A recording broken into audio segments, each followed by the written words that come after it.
Olá, meu nome é Otávio Costa, isto é o Estado da Cerveja e estamos na Sovina com um convidado especial. Um convidado que é o primeiro convidado desta série de podcasts e que não foi escolhido por acaso, foi escolhido por ser um comunicador. Ou seja, para me ajudar neste primeiro programa piloto, que já não é um piloto, mas é o número 1, portanto vais-me ajudar a comunicar também, porque nós estamos numa fase embrionária, tal como a cerveja artesanal está desde há 6 ou 7 anos. E esse é o tema que vamos usar também para introduzir. Daniel Belo é um jornalista da Antena 3, mas é também um beer geek, se é que se pode dizer esse palavrão, um aficionado da cerveja. Obrigado, Daniel, por teres vindo ao Porto. Eu sei que estás em Lisboa, vieste ao Porto, aqui à Sovina, que é a anfitriã deste podcast. Mas, antes de mais, a Sovina é a anfitriã do podcast, mas o tema aqui é o estado da cerveja. Nós não temos problemas nenhuns em estar a falar sobre todas as cervejas que conhecemos em Portugal. Aliás, isto é mais um momento para catapultar, para dar o boost à cerveja artesanal portuguesa. Obrigado por teres vindo e eu vou começar a introdução de uma forma. Nós estamos aqui por circunstância temporal. Nós estivemos num festival ontem à tarde, que se iniciou, e participamos ambos num pequeno debate com 30 a 40 cervejeiros portugueses que estão nesse festival, e o tema foi exatamente o que eu andei para aqui chegar.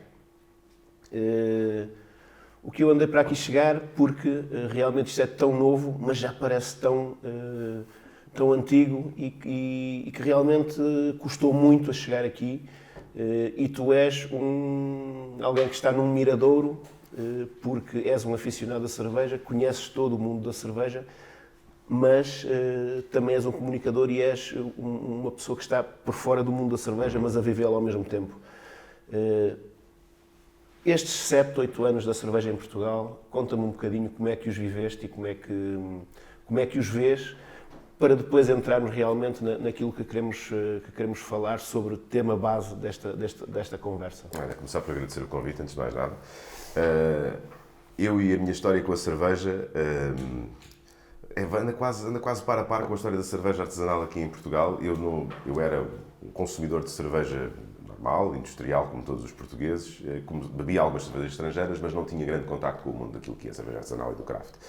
Até ao dia, e aqui é interessante porque como a vida se cruza com estas coisas, eu bebi a minha primeira cerveja artesanal no dia que eu sabia que ia ser pai.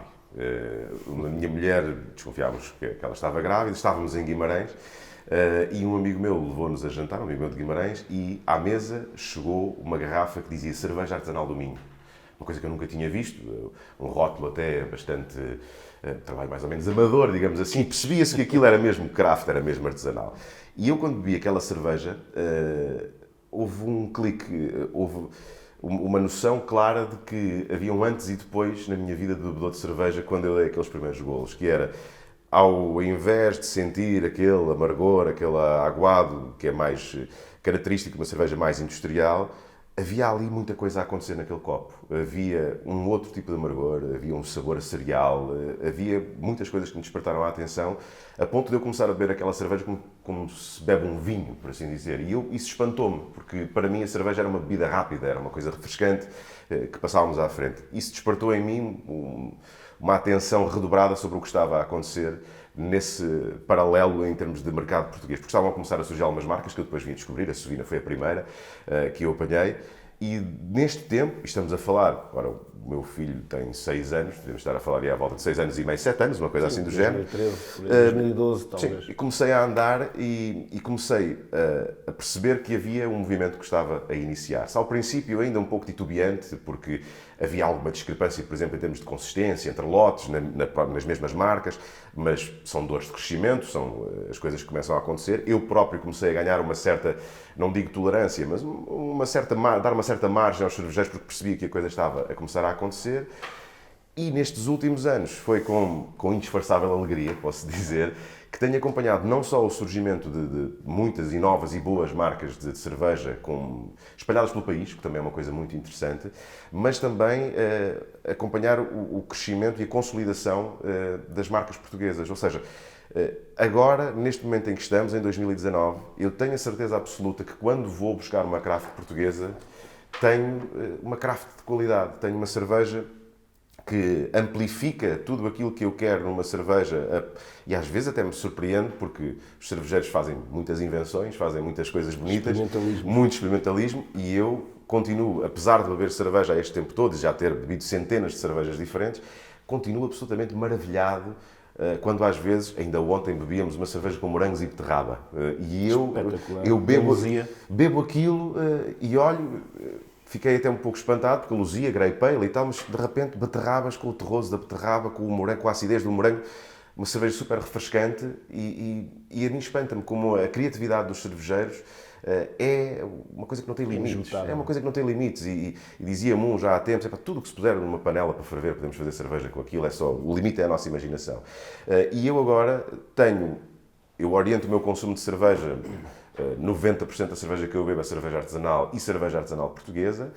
Os outros 10%, a maior parte também cerveja artesanal, mas estrangeira e alguma cerveja industrial. E eu continuo, 6, 7 anos depois de ter começado a beber cerveja artesanal, exatamente com o mesmo encanto que tinha nos primeiros dias, quando eu faço os meus safaris cervejeiros, vou às lojas de especialidade, levo garrafas para casa. E há um ritual, os meus filhos, até de 6 e 3 anos, pedem-me para cheirar a cerveja. Deixa-me cheirar essa, pai. Porque eu todos ao jantar eu bebo uma cerveja diferente, provo a cerveja. Isto está a ser gravado. Só cheiram. Só cheiram, eles só cheiram a cerveja.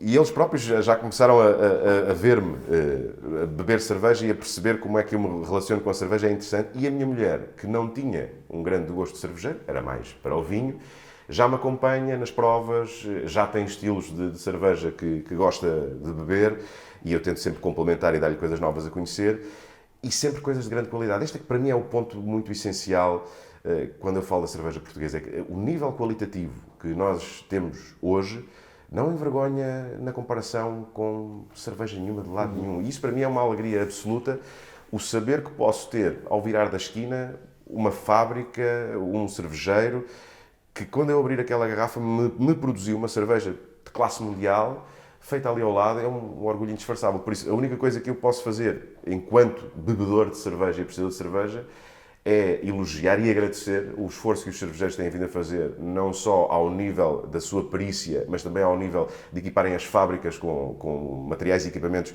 para poderem fazer um bocadinho maior escala, mas sem perderem a qualidade, porque isso permite que eu já circulo de norte a sul do país e que consiga encontrar sempre, por exemplo, um bar onde há uma cerveja artesanal portuguesa, um supermercado onde nas prateleiras já tem acesso a essa cerveja artesanal. E essa lógica do acesso, que era uma coisa também que ao início estava um pouco confinada às fábricas, aos poucos taprooms que havia, e essa distribuição um bocado familiar, por assim dizer, já agora se alargou a todo o país e eu já consigo, de norte a sul, ir a um supermercado, comprar uma boa cerveja. Quando estou, agora geralmente o que eu faço, eu convido-me para jantar, ao invés da garrafa de vinho tradicional, eu levo garrafas de cerveja. Pergunto sempre antes o que é o jantar, que é para tentar fazer um pairing ali mais ou menos.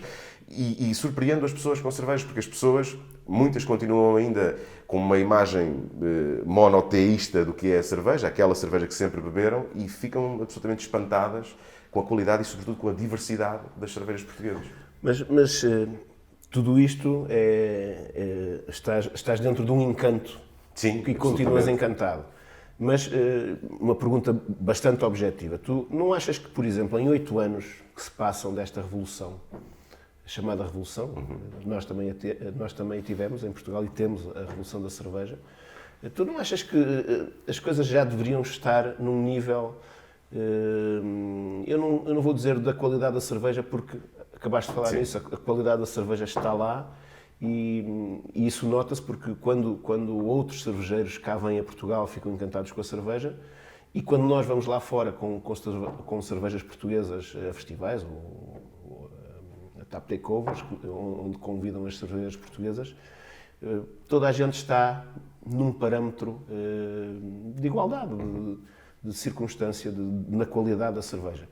Mas, por exemplo, em 8 anos, Tu não achas, e foste um veículo, tu passaste desde esse caminho inicial, original da coisa, até aliás, passaste da cerveja artesanal do Minho para a Letra, que é a marca que veio substituiu, que deu a sequência.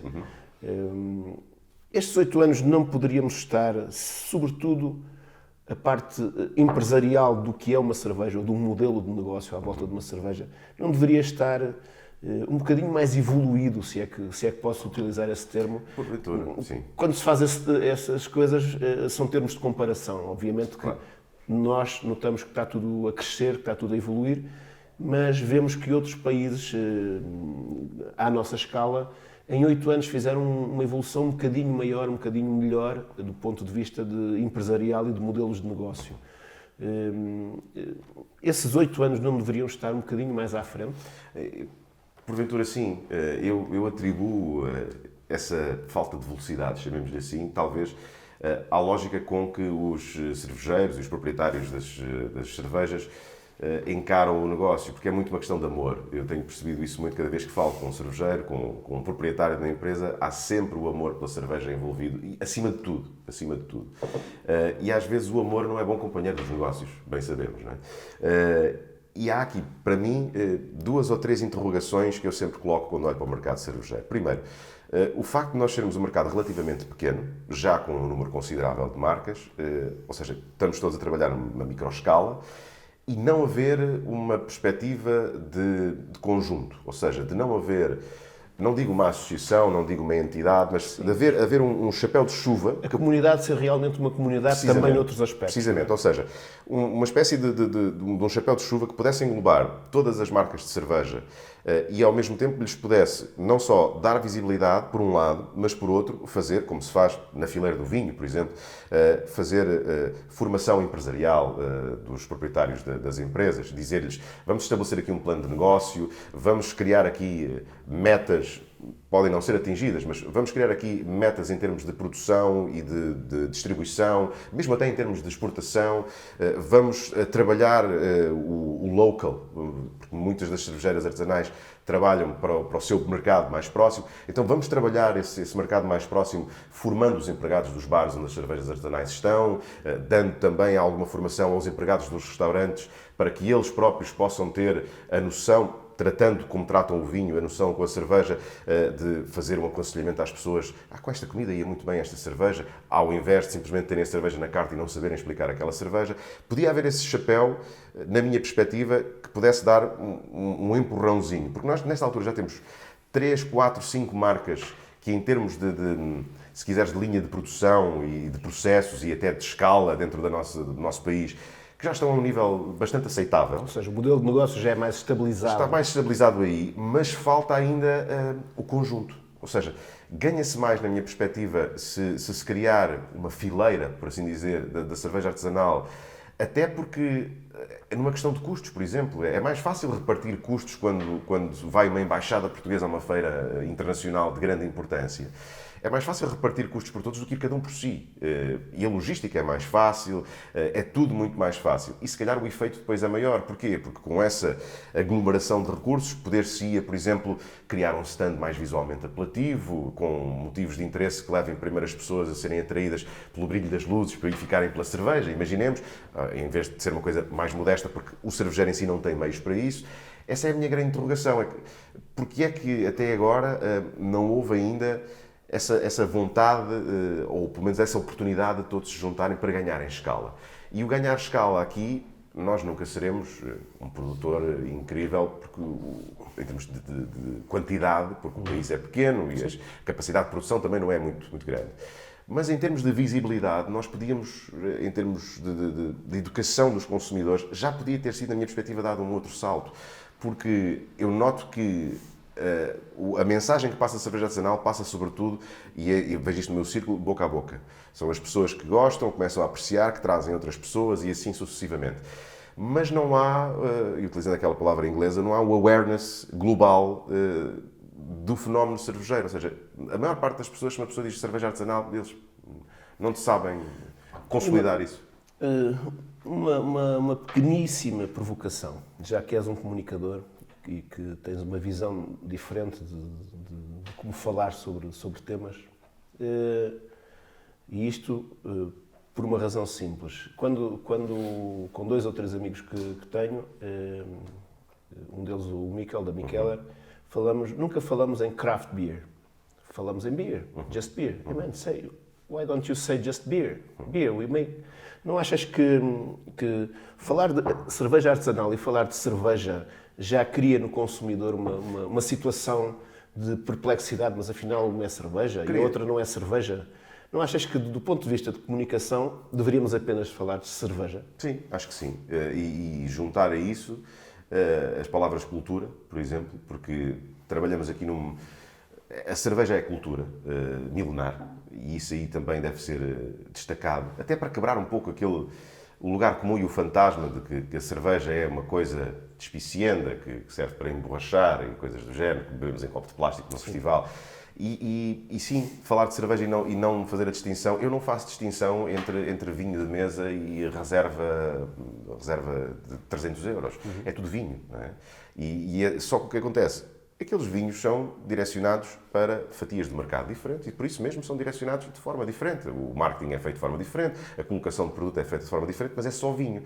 Eu acho que na cerveja também se devia fazer a mesma coisa. Eu não sou nem pouco mais ou menos um talibã da cerveja artesanal, onde eu digo, não, eu só bebo cervejas feitas por 2 tipos numa cave que fazem 20 litros de cada vez. Não. Eu bebo cerveja industrial, como bebo cerveja artesanal. Há muito boa cerveja industrial também, como há ótima cerveja artesanal e vice-versa. Também há alguma cerveja artesanal que cai ao lado e outra cerveja industrial que a mim não me interessa, mas é tudo cerveja. E não há, para mim, qualquer tipo de fantasma vindo da chamada cerveja industrial, dos grandes players de mercado. Antes, pelo contrário, eu sou da opinião quando os players que estão atentos ao movimento, e vê-se isso, nomeadamente nos 2 grandes grupos de cerveja, mais um grupo que outro, começam a apostar nas cervejas especiais, não é? E começam a colocar em supermercados, que é sempre um primeiro passo para a democratização, porque uma coisa é uma pessoa ir a um bar e ter tempo e estar lá uma cerveja artesanal, outra coisa é uma pessoa no supermercado que vai com o seu carrinho, olha para o lado e as cervejas estão ali, prontas, ao lado, tal como se fosse um pacote de massa, outra coisa qualquer, estão acessíveis. E as pessoas tendo essa acessibilidade é logo um primeiro passo para serem curiosas e para irem buscar e para experimentar. Mas o facto dos grandes cervejas industrial terem entrado neste jogo, terem entrado nesta lógica das cervejas mais ou menos gourmet, eu acho que tem um potencial enorme para ajudar os produtores de cerveja artesanal, por um motivo muito simples, porque vai por aí começar a educar os consumidores que até agora só bebiam um tipo de cerveja, ou, no caso, só faziam uma distinção, ou é branca ou é preta. Muitas vezes é o que acontece, perguntas a uma pessoa normal, que só beba um fino de vez em quando, eu não gosto de preta, eu gosto de branca, porque para ele só há 2 cervejas, não é? Sim. O facto de aparecerem linhas de cerveja com estilos identificados, com rótulos onde dizem utilizamos este lúpulo, fizemos isto desta maneira, cria no consumidor a percepção de que, de facto, há uma cultura cervejeira que pode ser aplicada na produção para fazer estilos de cerveja diferentes e cria neles a curiosidade para experimentar estilos diferentes. E, na minha perspectiva, quem bebe ou quem tem acesso a uma cerveja industrial diferente e gosta, está plantada a semente para a curiosidade para daqui a muito pouco tempo ele encontrar um produtor artesanal e arriscar nesse produtor artesanal, ter uma boa surpresa e começar então a entrar dentro dessa fileira mais artesanal, mas no fundo é tudo cerveja, ou seja, uns abrem a porta dos outros, acho que ninguém fecha portas a ninguém e não devemos sequer, na minha perspectiva também, ter qualquer problema em termos de estás-me a roubar mercado, não me estás a roubar mercado. Eu acho que há espaço para todos, acho que há mesmo espaço para todos e pode ser uma ligação simbiótica entre a grande indústria e o pequeno mais artesanal. Uns podem puxar pelos outros sem qualquer tipo de problemas, porque há um ponto essencial que eu creio que tem que ser atingido rapidamente, que é a educação dos consumidores. No sentido em que os consumidores têm que perceber que a cerveja não é só aquilo que eles conheciam até agora. E acho que essa é uma das partes que tem falhado mais, porque todo o discurso e todo o caminho que a cerveja artesanal tem vindo a fazer é dentro de alguns círculos mais restritos. São poucas as marcas e são poucos os empresários da cerveja artesanal que tentam dar o salto, não colocando, obviamente, uma mainstream, porque não há dinheiro para fazer campanhas de televisão, ou MUPIs, etc.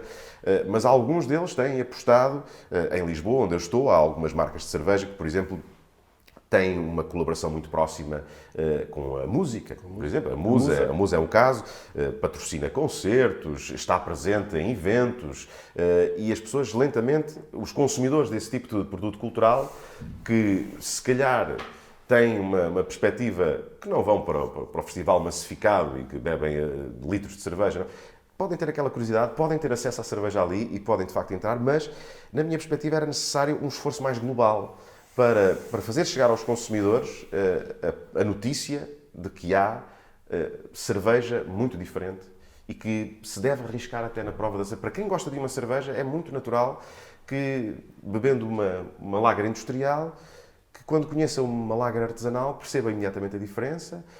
São ambas complementares, têm ambas o seu lugar, acho que uma não elimina a outra. Eu não sou aquela pessoa que estou com os meus amigos numa esplanada de verão a comer termossos. Eu não faço questão de ter ali um canhão artesanal com 8 ou 9 graus. Eu bebo bem uma mini ou um fino industrial tranquilo. Tem o seu lugar, mas é preciso fazer chegar aos consumidores essa mensagem de que a cerveja é mais do que aquilo que vocês conheciam até agora e arrisquem. Não tenham medo de arriscar. Mas é mesmo, aí é o ponto de partida para a tal conversa que iniciamos ontem nesse debate. A mensagem de que tu falas e que deste o exemplo da Musa que o faz, tem um produto e que o leva aos seus consumidores de outras maneiras, não impinge apenas, tenho aqui a minha cerveja, tenho aqui a minha cerveja, ela é fantástica, beba e aprenda a beber cerveja. Eles não fazem isso, eles vão por outros canais, vão com a música, vão com... E outra coisa que falaste e que é muito interessante no nosso país é que realmente, geograficamente, a cerveja está a ser construída e produzida em todas as regiões em Portugal. Exatamente. Isso é uma coisa interessantíssima. Mas a mensagem de levar uma cerveja aos seus targets, aos públicos consumidores, também tem os seus habitats. Em Lisboa, e como a Musa o faz, ou como a Dois Corvos a faz, ou como a Oitava Colina o faz, não é a mesma coisa que Freixo Beer em Freixo de Espada à Cinta faz. Tem que perceber qual é o seu âmbito. E essa mensagem, no fundo, depois traduz-se, a mensagem de levar traduz-se na eficácia que tem em rentabilizar o produto que está a fazer, porque não deixa de ser um modelo económico. Eu vivo daquilo. As pessoas vivem do que estão a fazer. E aí voltamos ao tal problema com que iniciamos. O produto é bom, eu não sei e não tenho a quem o vender. Exatamente. E então temos que inventar e dar... Canais de distribuição, temos que inventar maneiras de marketing pessoal quase para fazer as coisas. Ontem também, aquele palavrão enorme que vem de uma conversa com um cervejeiro norte-americano, em que ele dizia que nos Estados Unidos há 30 anos a coisa também era assim, quando ele estava a contar sobre que vivíamos num estado da cerveja em que acontecia isto, desta maneira, desta forma, e ele dizia-me, mas nos Estados Unidos era assim há 30 anos atrás. Agora estamos noutro estado da evolução da espécie. Mas também éramos assim. E aquilo que todos nós... o palavrão que nos parecia é que nós éramos a parte pobre da coisa, éramos o lumpen proletariat, que é uma coisa que está no Capital do Karl Marx, que é o tipo é um trabalhador, não. Eu sou abaixo de um trabalhador, eu não sou do proletariado, eu sou ainda pior, sou quase o farrapo da coisa, eu ando aqui a fazer uma cerveja e a tentá-la vender. Isso, obviamente, também faz parte da evolução e quanto mais definido seja o nosso modelo de negócio para que o nosso produto, que é a cerveja, que amamos e que gostamos, mas também temos que entender que a cerveja tem que ser feita não apenas para o nosso canário, o nosso cão, a nossa tia, a nossa avó. Este grande produto tem que ir dar a uma grande base de consumo para que resulte para mim próprio, como benefício.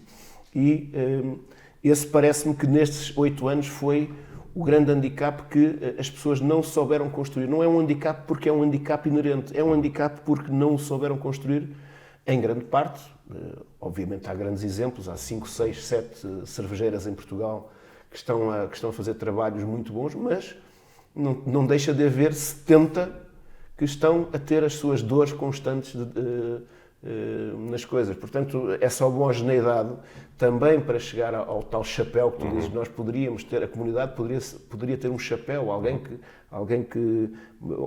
ou uma entidade, ou eles próprios formarem uma entidade. Exatamente. Neste momento e nestes 8 anos eu também perceberia que já deveria ter havido uma situação dessas. Houve uma tentativa de criação de associação, espero muito bem que um dia muito breve haja, porque é bom para até em termos de visibilidade até em termos política de visibilidade. Mas daí a tal pergunta, nestes 8 anos, eu pessoalmente acho que deveríamos andar um bocadinho mais à frente.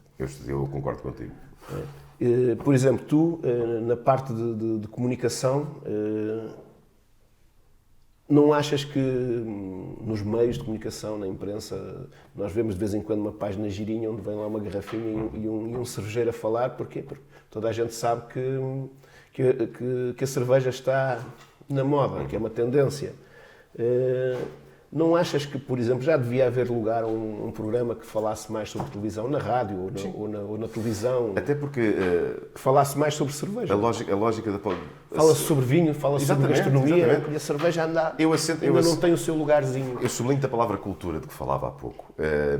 E um programa sobre cultura cervejeira, ou vários programas, ou divulgadores da cultura cervejeira, são uma ótima forma de colocar a cerveja nesse patamar, onde eu acho que é um patamar desejável, ou seja, deixar de ser encarada apenas como uma bebida alcoólica barata, acessível, etc., e reforçar esse lado de cultura, que na minha perspectiva vai muito ao encontro também da gastronomia, porque a capacidade que a cerveja tem nos seus diferentes estilos de lidar com a gastronomia e com a nossa gastronomia é um ponto de charneira, porque eu conheço muita gente que entrou no mundo da cerveja artesanal através da harmonização com a comida. Ou seja, tu colocas uma chamuça e pões uma IPA ao lado da pessoa, a pessoa dá uma trinca na chamuça picante, quando bebe a IPA, fica, ei, isto limpou a boca, o que é isto? Não sei.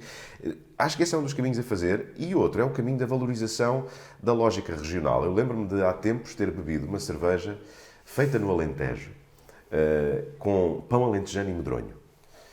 E aquilo surpreendeu-me. E a cerveja, Punk Caseiro era o nome da cerveja na altura, e eu bebi aquela cerveja e sentia o aziago do pão, sentia o ligeiro travo do medronho cá atrás, uma cerveja preta, uma stout, e eu comecei a olhar para a garrafa e pensei assim, pá, pois é, o alentejano faz a cerveja ou porventura podia ter ido aos coentros, uma cerveja mais leve com coentros, que é uma coisa que eles usam, que no Alentejo se usa sempre em tudo o que é comida, ou cá em cima no Minho, utilizar um produto gastronómico, interagi-lo com a cerveja e assim fazer uma espécie de cartaz local, de publicidade, não só à cerveja em si, e afirmar a cerveja enquanto um pedaço daquela cultura local, dizer, nós não só fazemos cerveja aqui, como fazemos cerveja de coisas daqui, que não há em mais sítio nenhum. Madronha há no Alentejo bom e no Algarve, o resto não. Mas temos também no Jerez. Sim, mas é ligeiramente diferente. A questão é esta, também passar por aí, assentar muito na lógica da cultura cervejeira, porque é muito mais fácil